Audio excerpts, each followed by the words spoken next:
Gerald Ford filtered which witnesses would appear before the Warren Commission and lied on the final report, moving the back wound to the back of the neck. Hoover ignored reputable testimony from the physicians and nurses for a front shot and the clear sound of a flurry of shots mentioned by the agent in the limo. Hoover ignored the misalignment of the so-called murder weapon and the commission rifle tests which proved the inadequacy of the Mannlicher Carcano, even after realignment and tests by 3 NRA masters who failed to get a single headshot after 2 series of 3 bullets each at a fixed target at the same ranges and in the same time allotted Oswald for his hypothetical killing of the president. They really proved that the Mannlicher Carcano was incapable of carrying out this mission.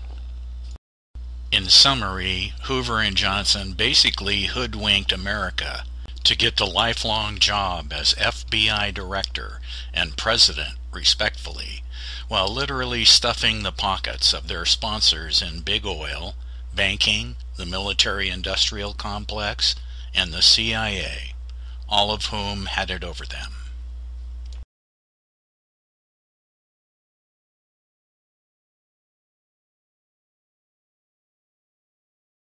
Here's the Warren Commission, handpicked by Johnson to follow the FBI lead on Oswald and filibuster the Kennedy murder. Here is the final Warren report, 26 volumes on the complete filibuster of the John F. Kennedy assassination and cover-up. This is attorney Mark Lane with President Kennedy, who has spent his life in support of truth and fairness in his extensive research of the JFK assassination. He affirmed America's disbelief in the Warren Report for the vast majority of its people with his 1966 book, A Rush to Judgment.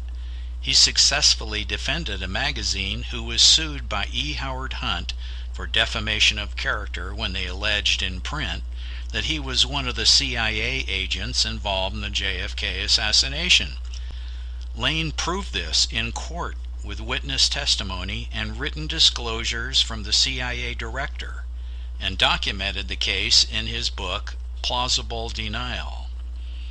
In his last book, Last Word, he indicts the CIA for the murder of President Kennedy, and in recent work has been assisting Abraham Bolden in rekindling the fact that racism played a huge part in Secret Service, FBI, and Dallas police participation and cover-up in the assassination in the early 1960s. We have him to thank for rebuking the Warren Report and launching the continuation of fact-finding in this case by thousands of dedicated researchers and authors. It's been 49 years now. We know and overprove the conspiracy to kill John F. Kennedy with the 1,700 books to sell on the subject. And the conspiracy only worked with the blessing of big business and the support of Lyndon Johnson, J. Edgar Hoover, and the FBI. The Armed Forces, the CIA, the Secret Service, control over the Justice Department, control over Congress, control over the national media, acquiescence of official investigators, and a total withholding of pertinent facts from the American people.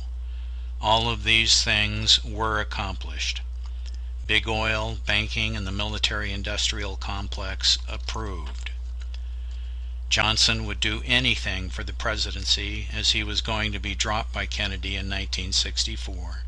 This was his only chance. Hoover was going to be retired by Kennedy in his second term. The Joint Chiefs did not like Kennedy and foresaw a bleak future with Kennedy in the White House. Bobby was made to believe that Castro found out about his secret CIA plan to kill Castro, and that many Cubans, including the Cuban sympathizer Oswald, were in Dealey Plaza to kill his brother first, so justice was neutralized by his own sense of personal guilt. Congress had been under the control of Johnson for years under Ike, and he could buy them off with an official commission investigation. He told Earl Warren that if Oswald wasn't found guilty as a lone assassin, Cuban participation would lead to an assault on Cuba and nuclear war with the Russians. So Warren complied. The national media was already controlled by the CIA in the 60s time frame, as it has been since. All revealing films were altered, and the Z film kept from broadcast for 12 years in the name of national security, when it was really to stop pursuit of any conspirators, which is true to this day. In summary, let's preview some of the government participants' activities. The Secret Service, who had knowledge of an assassination attempt 6 weeks prior, really removed Kennedy's protection totally. They picked a bad route. They moved the officers away from his limo so they wouldn't be shot. They allowed crowds on the overpass. They allowed open windows all around. They slowed down at the sound of shots. They drove at 4 miles an hour average in the kill zone. They ignored the cry of a shot president. They watched JFK struggle to breathe for 16 seconds while doing nothing. Then they shoot the president in the head. They get the Zapruder film and give it to the CIA. And they deliver the body for alteration. That's a great story. Kellerman and Greer had 10 minutes alone with Kennedy's body at Parkland before the bronze coffin was muscled past the Dallas County coroner with guns drawn. I believe they moved the body to a shipping casket and turned it over to the alteration conspirators in Dallas, who beat the bronze casket to Bethesda with the altered body evidence.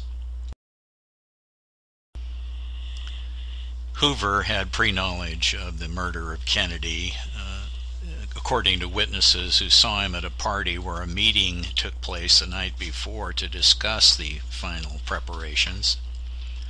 Then he picks his own cover agent, Oswald, as the patsy. And he has agents in place in advance to hassle witnesses to the Kennedy assassination and try to sell them on the 3-shot Oswald scenario, while he ignores the front shot evidence from 22 medical personnel at Parkland. Then, of course, he has to hide the fact that Oswald tested negative for having used any gun on the 22nd of November, and the media had to join in on that. There were 2 weapons that were found in the 6th floor of the depository. First, the Mauser on the west end of the building on the 6th floor, and then the Mannlicher Carcano against the opposite wall on the east side, and shells from both weapons.